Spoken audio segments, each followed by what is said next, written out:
and rebirth in endless rounds of procreation.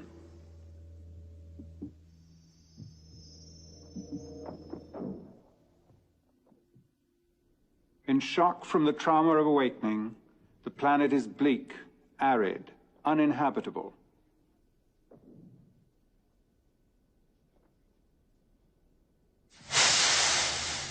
But a new arrival will transform the scene.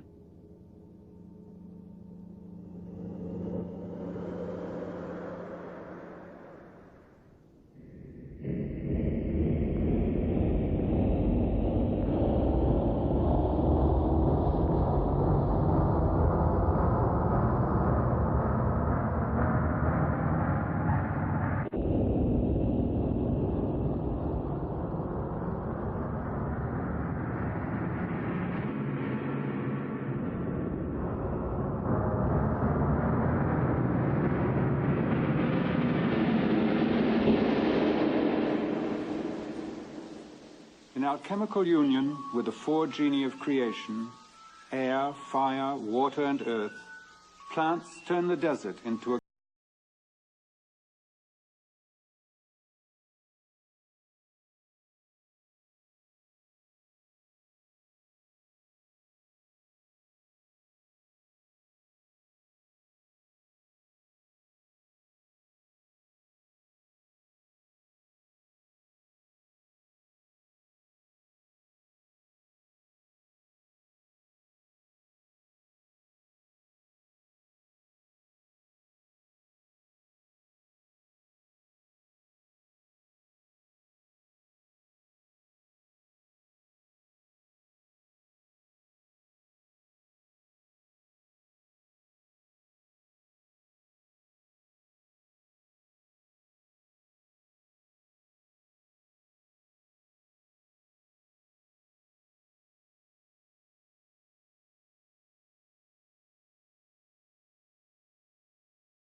yielding themselves to man, share in his spiritual flowering.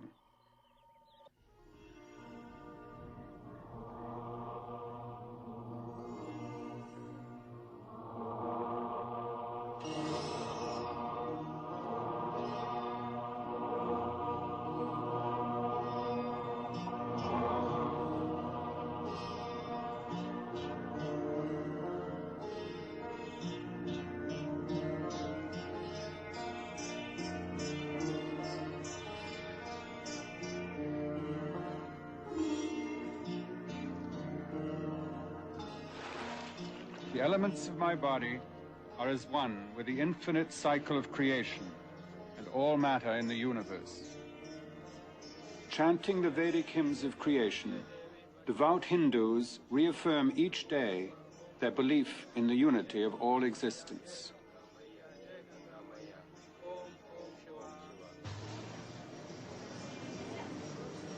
A teeming industrial port located on the Hooghly River, Calcutta gives little indication of the cultural glory that crowns its recent past. Less than half a century ago, learned men from many nations came to a quiet suburban street to visit an institute founded by the great Indian scientist Sir Jagadish Chandra Bose. Inside, unique machines monitor the delicate living responses of plants in a section of the institute dedicated to the works of its founder.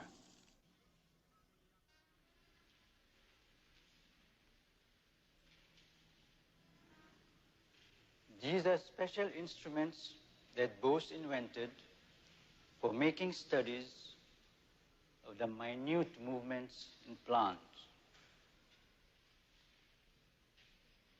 During the last years of his life, he was fascinated by the mysteries of plant life.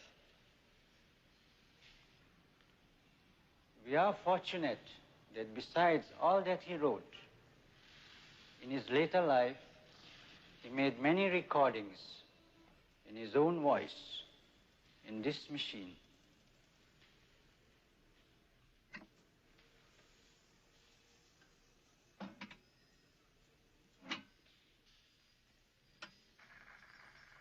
It was from those who till the ground and make the land blossom with green bounty that I do my love of nature.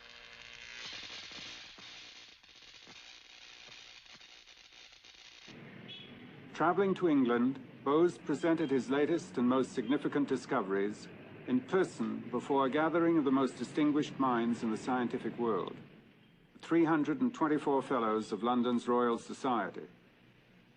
In the same hall where Darwin, Huxley, and Faraday made history, the learned gathering listened with polite interest as the obscure Indian scientist described his pioneering measurements of radio waves. Through his experiments, Bose also discovered that both metals and living animal tissue respond in a similar way to the effects of radiation. He postulated, if the continuity exists between such extremes as metal and animal tissue, similar effects should be present in the plant kingdom. Touching the leaves of Mimosa pudica with a cotton soaked in ether, Bose demonstrates the fainting response in a plant. The object of his future experiments was to prove through the design and use of highly specialized machines that all the characteristic responses exhibited by animal tissue are also to be found in plants.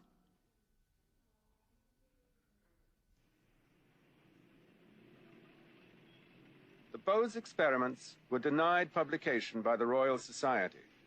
By daring to suggest that electrical responses are present in plants, he had offended the learned members.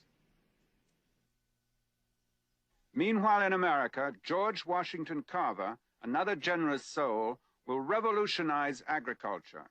A poor black born into slavery, he will generate great wealth for his compatriots by revitalizing their ravaged soil, a gift for which he is scorned because of his communion with the fairyland of plants.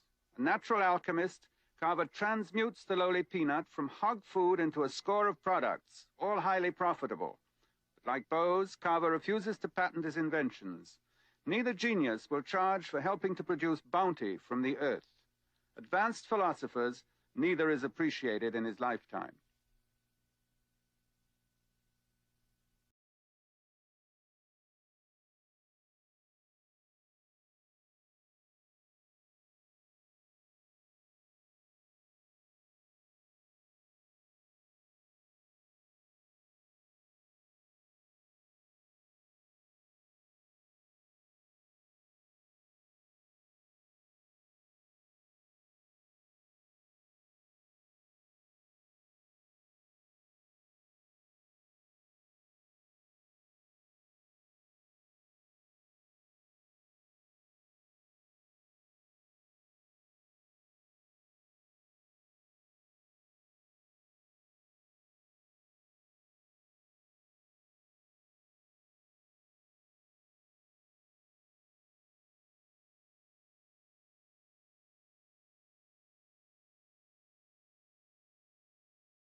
glance that I perceived a prevailing unity that is within all things.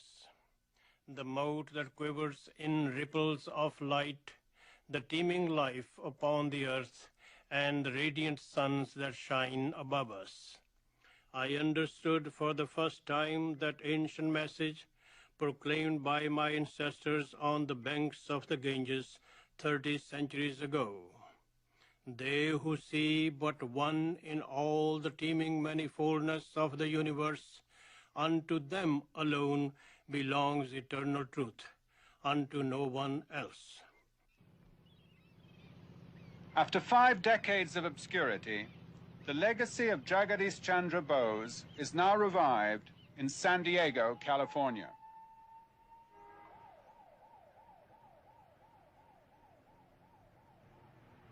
Welcome to the Baxter School of Lie Detection.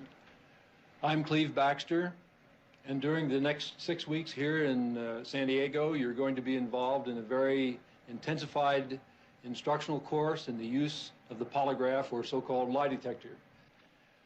In the course of a career dedicated to investigation for federal and municipal law enforcement agencies, Cleve Backster has earned a reputation as the world's foremost authority on the polygraph. Well, as of February 2nd, 1966, I'd been in the polygraph field full-time for 18 years.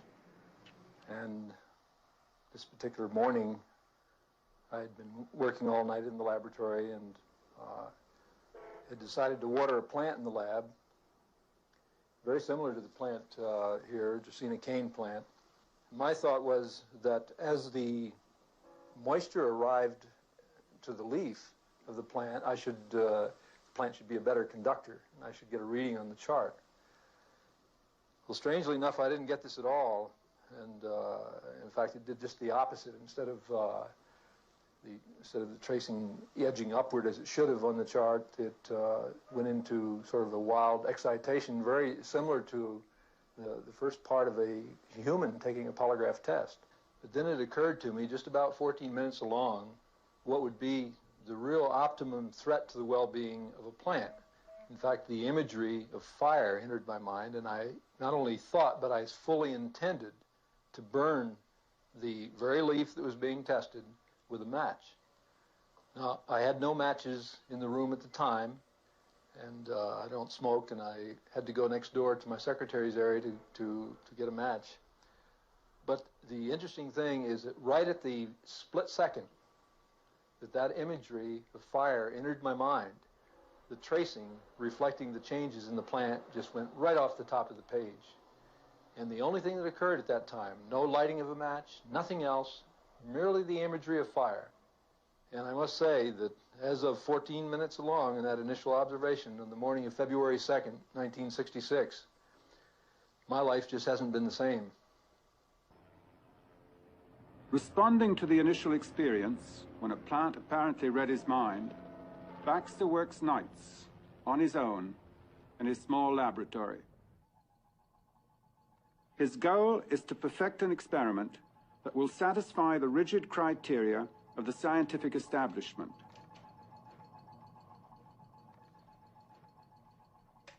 Backster hopes to show that plants react to any termination of life in their immediate environment. During the next 6 hours, at some undetermined moment chosen by a randomizer, these brine shrimp will fall to their deaths in boiling water. By totally automating his equipment, Backster is determined to eliminate human influence. In another room, completely separate from his laboratory, Backster has placed a philodendron plant, a polygraph, and a videotape recorder. Carefully, he places a leaf between a pair of electrodes that will monitor the electrical activity of the plant. As he has done during countless police interrogations, Backster establishes a baseline on his polygraph to get an accurate recording of the reaction of his subjects. The video recorder will tape the details of the experiment in Backster's absence.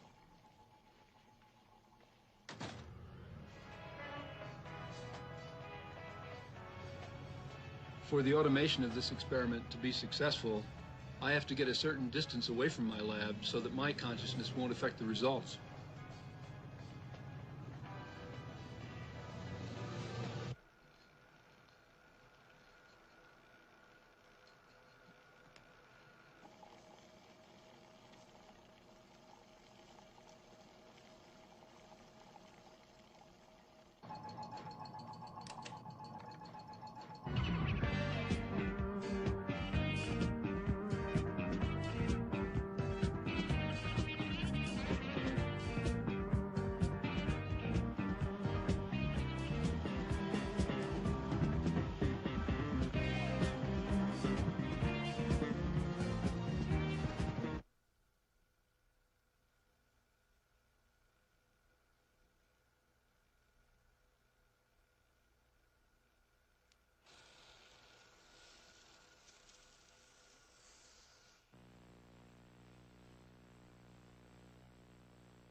I hadn't previously experienced any direct or indirect exposure to mystical philosophies. My contacts had been well within the establishment, particularly federal government agencies and law enforcement.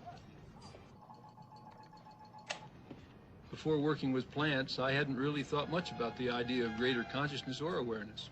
Now I look around, but what I see has a different meaning.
The California dawn often finds Cleve Backster still at work in a small room behind his laboratory. The results of each night's work must be carefully analyzed and recorded.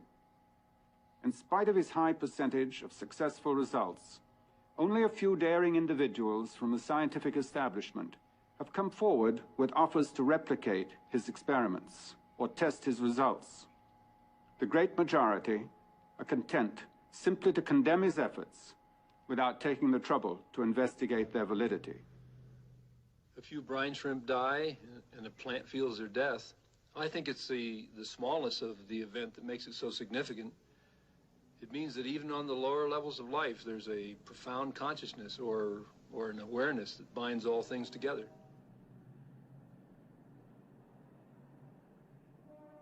Is it coincidence that a plant will grow its petals into an exact replica of a female bee, so alluring to the male bee that he attempts to mate with the petal, and in so doing, pollinates the orchid?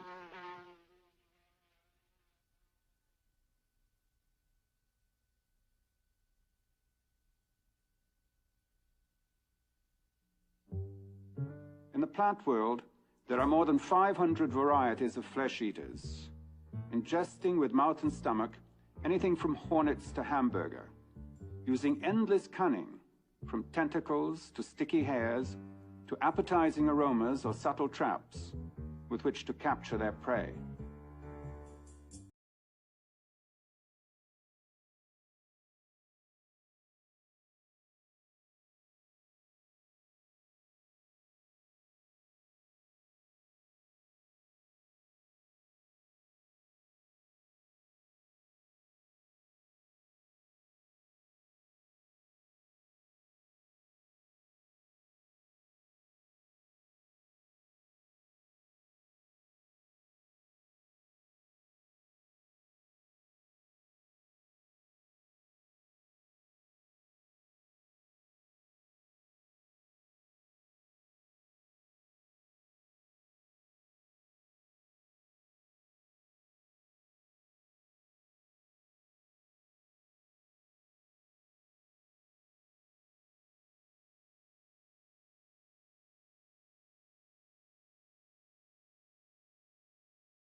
Hayward, across the bay from San Francisco, research is presently being conducted on the electrical potential of plants.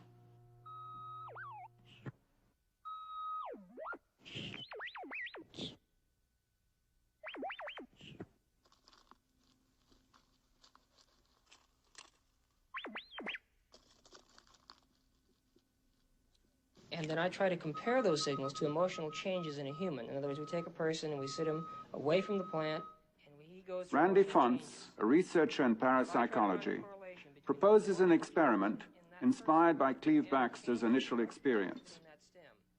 Would this constitute a tight, sound scientific experiment? Dr. Norman Goldstein, a professor of biology and expert in the new science of electrophysiology, agrees to review the results of the experiment, which will determine whether the plant, Mimosa pudica, actually responds to human emotions. As you can see, we have the normal copper screen and such as that Faraday cage, block out electromagnetic signals, radiations. But in addition to that, we have a plexiglass over here that blocks the wind movements and ion movements and air flows that would, shake the plant, cause abnormal signals. We also have a motion detector in here, which will allow us to look and see whether any external motions or movements have interfered with the experiment, so we can tell when the plant has actually vibrated. Where's the subject with respect to the cage now? We're going to seat him, within a few feet of the cage, probably about 5 feet. And he'll be viewing a screen, he'll be watching the stimulus movie that we're providing. Mm-hmm. And then his emotional responses should carry over into the cage here and affect the plant. That's what we're hoping for. We're going to be measuring your galvanic skin response, which means your emotional activity. Okay. Let's hope there is some. Is that too tight? No, that's great. Okay. This is going to measure your blood volume. And this will measure the muscle tension in your forehead, or the EMG. Mm-hmm. Okay? Good.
experiment is quite well done, then you're claiming that the individual's response is producing some kind of energy display.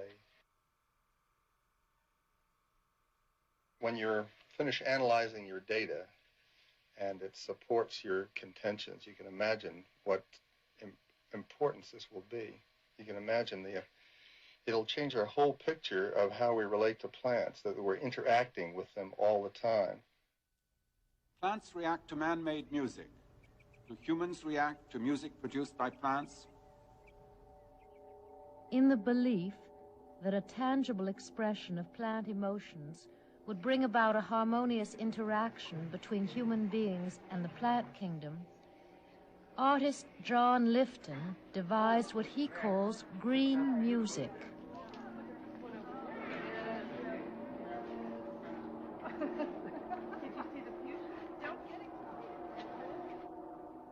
Plants have been wired into a complex computer.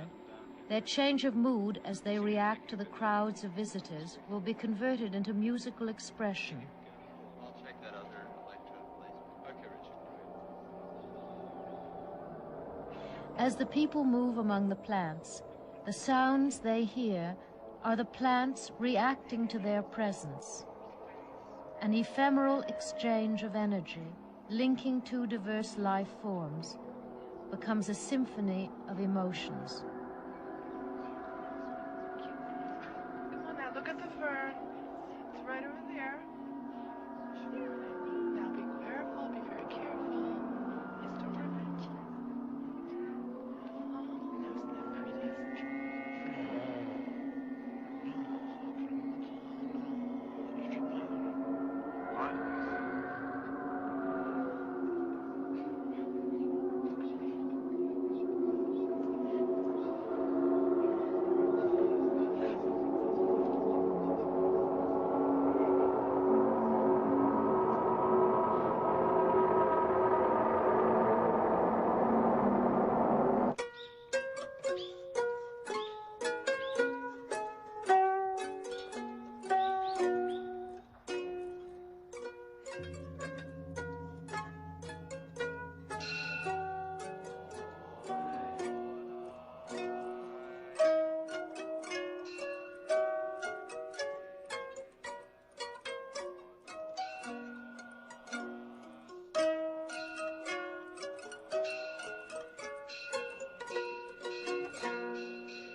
During recent years, gardening enthusiasts throughout Japan have been privileged to witness the remarkable demonstrations of Dr. and Mrs. Kenneth Hashimoto. Dr. Hashimoto, Managing Director and Chief of Research for the Fuji Electronic Industries, has constructed special instruments which translate the electrical output of plants into modulated sounds, giving voice to a cactus.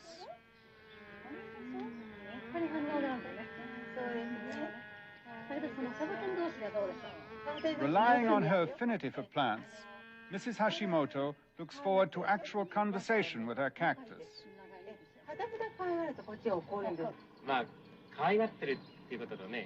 Convinced that it possesses an intelligence, she is determined to teach it the Japanese alphabet.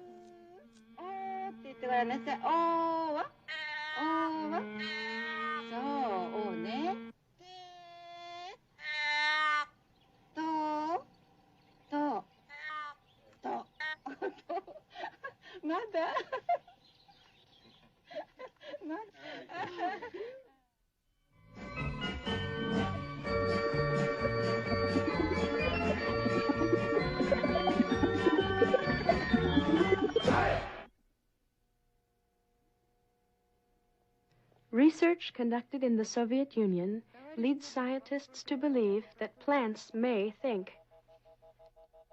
Attached to delicate electronic instruments, a cabbage plant registers annoyance to the exhaling of tobacco smoke on its leaf surfaces. A scene familiar in any kitchen takes on special importance in this experiment. Володя, переключи задание по всем параметрам. Тамара, бери препарат. Все готовы? Начинай. In some mysterious way, the plant which is attached to the instrument is able to feel the mutilation of its comrade.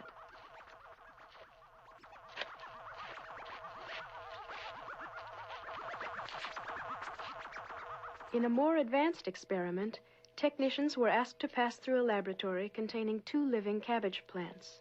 One of the subjects has been instructed to destroy the plant which is not attached to the electronic instruments.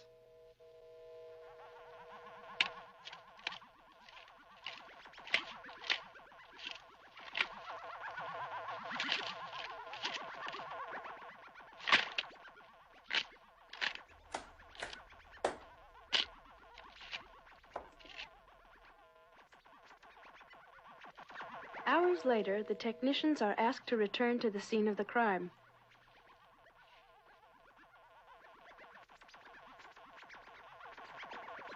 The evidence is clear. The remaining plant has correctly identified the assailant. Ты должна быть сердитой.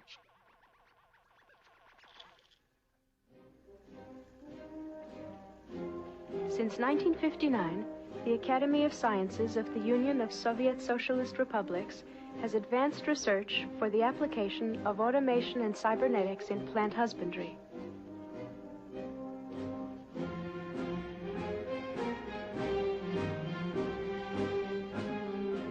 Connected to electronic instrumentation, these plants express their wishes directly, without the need of human guidance.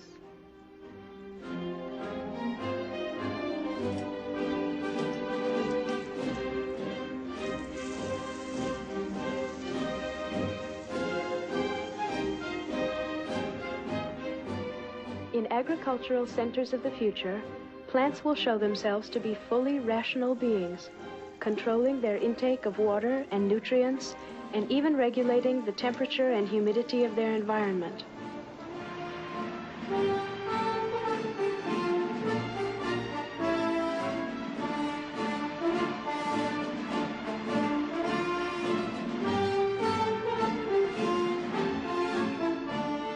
We're just beginning to understand the language of plants. It is a difficult and fascinating road wherein a multitude of surprises awaits us.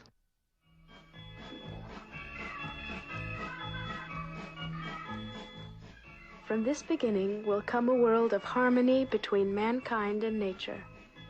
Through the gift of human ingenuity, all things are possible. All that we need is a peaceful sky above.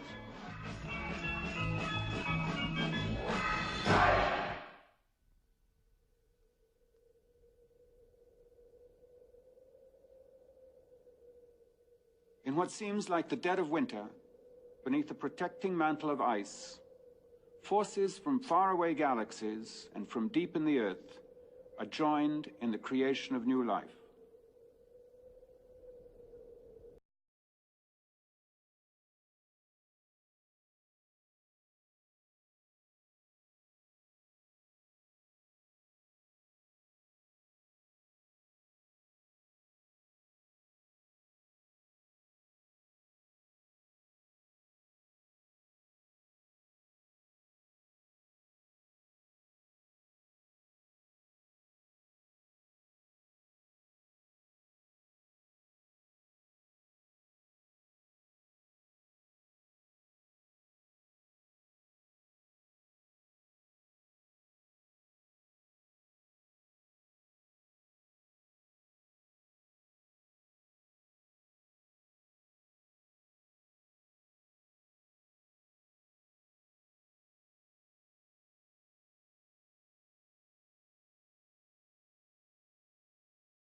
Ladies and gentlemen, imagine, if you will, a future in which we actually exchange information with those beautiful sentinels that surround our lives.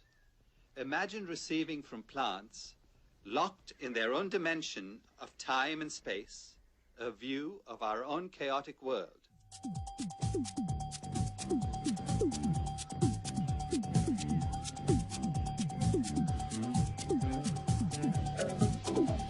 We see them as static, unmoving objects, and to them, perhaps,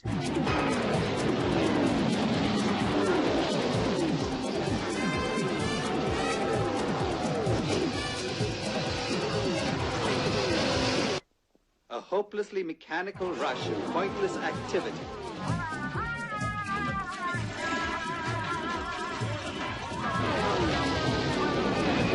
Unimaginable, but in fact, we are a flurry of the absurd.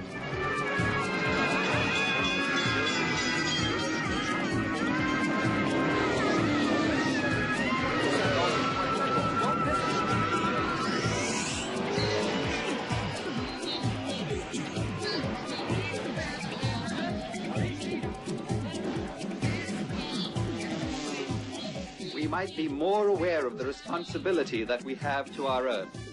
Responsibility for the food we eat and the air we breathe, given to us by the plants. We are the absurd appendages of an ongoing nature, and nothing more. The plants alone prepared the Earth for all life. For what have we prepared it? I love my flowers so much that the reflection of my love comes back from the flowers. They produce the best they can ever. I know that when I'm really happy, it shows in my plants. Like, I can really see that. I'll just walk around the house and all the plants are just shining and bright and growing and healthy. And if I'm not really happy, it's just like that shows in the plants too.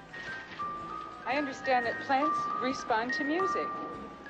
So, how do you like that?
I know that maybe 75% of the Earth's landmass is vegetation. That is the natural world. Green, trees, plants, flowers, weeds, wild things growing all over the place. You sometimes lose track of that when you live in the city. You think that's the whole world. But from my plants, I get the constant reminder, hey, we're the real world, that's not.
In the heart of Africa, on the southwestern edge of the Sahara, lives a nation of peasant warriors who call themselves the Dogon. For centuries, they have remained fiercely independent, guarding their villages and fields against intrusion from the outside world. Living in widely scattered villages in a turbulent landscape of sandstone, between huge escarpments and inaccessible cliffs, the Dogon cling to a strong religious identity, with concepts of nature and the universe that are unique among the so-called primitive peoples of Africa. These beliefs, interwoven in a tapestry of complex symbols and legends, are known only to a handful of tribal elders.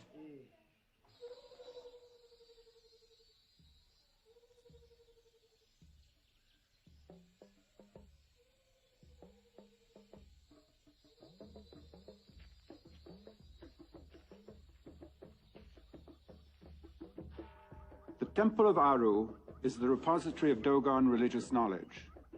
Within its adobe walls are hidden countless objects of great spiritual importance to the tribe. But the essential element of the shrine is human. With no written language, the sacred knowledge of the Dogon lives in the memory of one man, the orgone of Aru.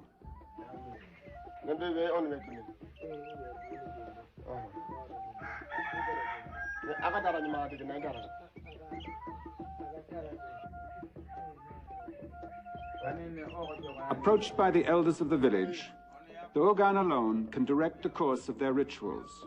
He alone remembers the sacred rites of the Sigi.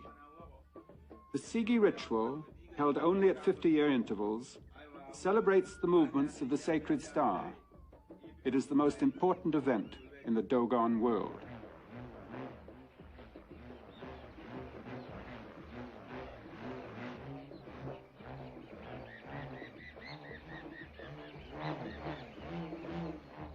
In preparation for the ritual, a tribal artist begins an elaborate map of the universe. The words of the orgone are translated into an astonishingly accurate view of the heavens. The planets of our solar system are shown in their proper orbits around the sun. The rings of Saturn and the moons of Jupiter, invisible to the naked eye, are described in accurate detail. But most remarkable is their knowledge of a distant star called by them Potolo. Named for a seed, Potolo orbits the star Sirius in the constellation Canis Major.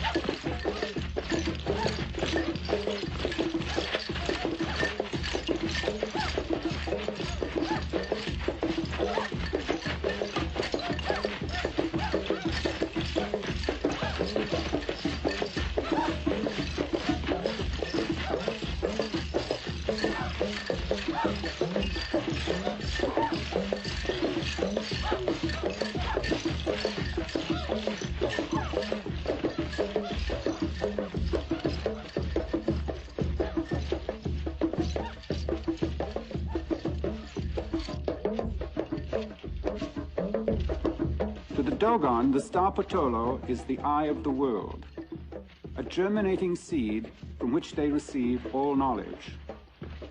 Each 50 years, throughout all the villages of the tribe, the Dogon pay tribute to Potolo in a ceremony of the Sigi, illustrating in dance the ellipse of its orbit around Sirius.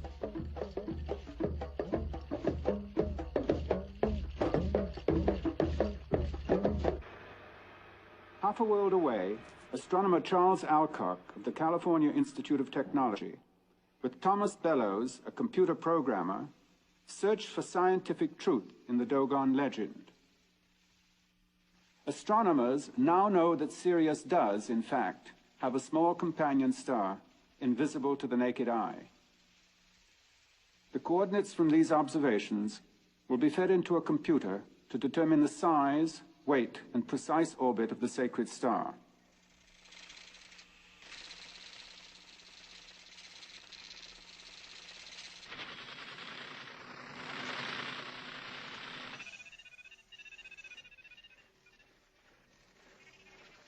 The computer now confirms what the Dogon have known for centuries.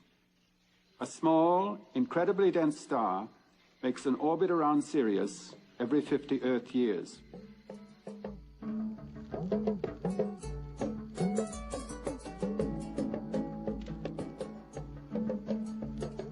In a sacred cave, the elder Amandingi explains the significance of Potolo to initiates of the Sigi ritual. Potolo is invisible to the eye, but not to the spirit. Thus, when men perceive Potolo, they are spiritually renewed.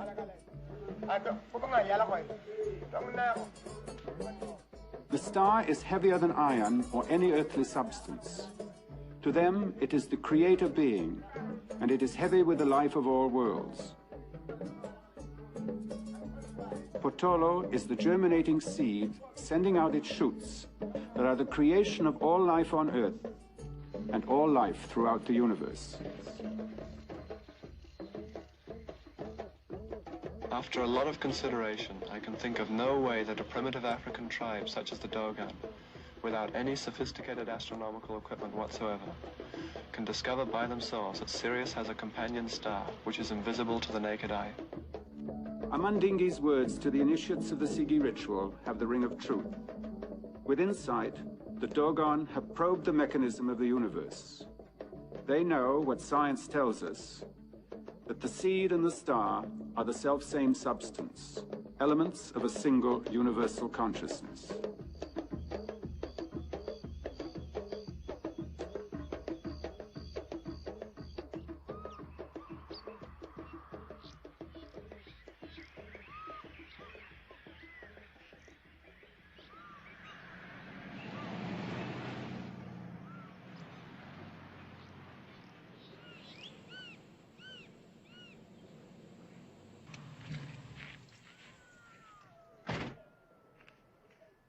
For 6 years, L. George Lawrence, a Silesian-born electronics engineer, has used an abandoned prospector's cave in the California desert as a base of operations for research in a new science called biocommunications. His purpose in choosing such a remote location was to eliminate man-made electronic interference during a series of remarkable experiments.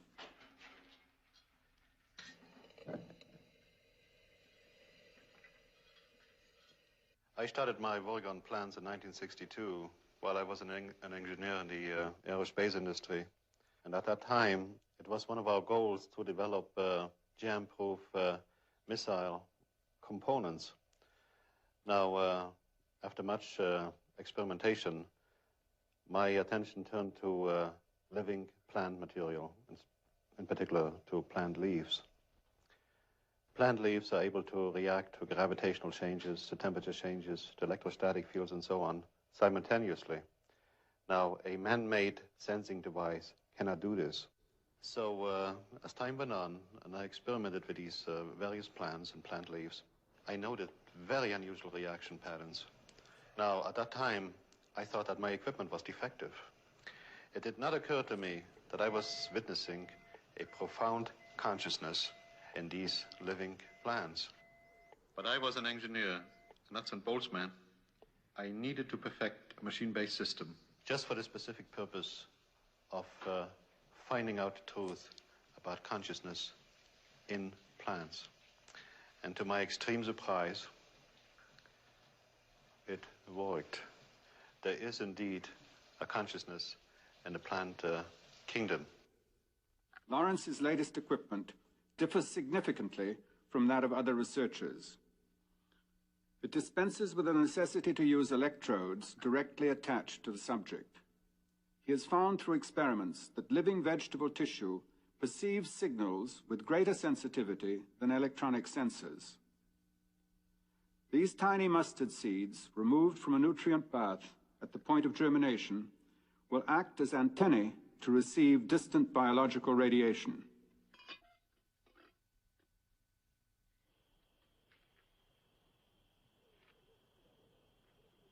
Emerging into the desert night, Lawrence prepares his equipment.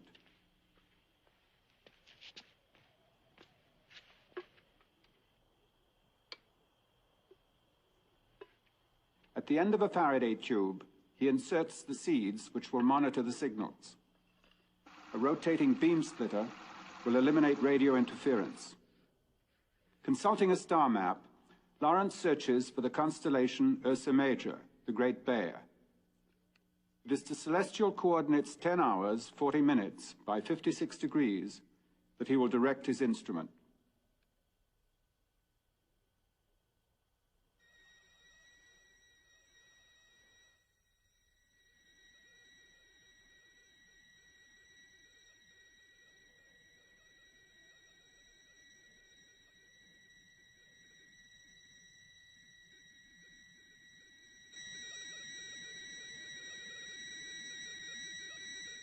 Lawrence scans the heavens, waiting for the seeds to receive a distant signal.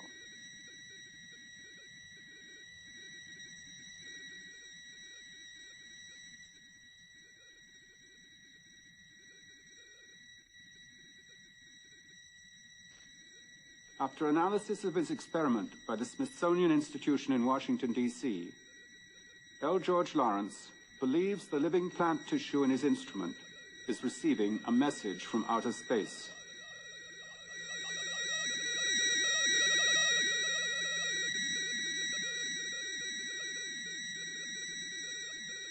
Plants communicate with each other. It would also appear in our case that we have actually eavesdropped on a communication that has gone on for millions and millions of years. And by some freak accident, by simply allowing a sensing instrument to remain pointed at the sky, we were able to intercept what seems to be a universal truth.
It was in the actions of the plants that I perceived a prevailing unity that is within all things.